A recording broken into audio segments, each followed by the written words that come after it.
Praise the Lord. Today Bible reading కీర్తనలు 37వ అధ్యాయం 1 నుండి 10 వచనములు. చెడ్డవారిని చూచి నీవు వ్యసనపడకుము, దుష్కార్యములు చేయువారిని చూచి మత్సరపడకుము.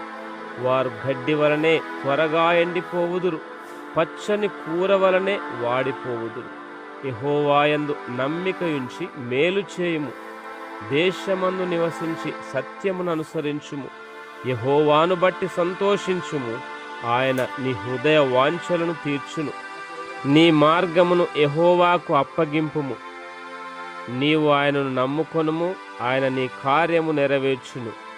ఆయన వెలుగును వలె నీ నీతిని, మధ్యాహ్నమును వలె నీ నిర్దోషత్వమును వెల్లడిపరచును.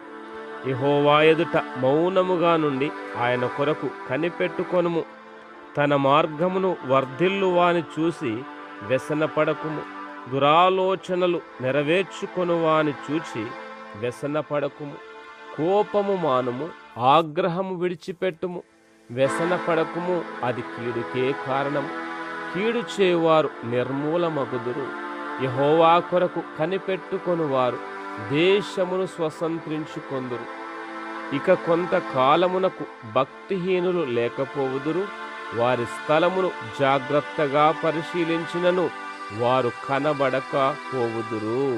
ఆమేన్. God bless you.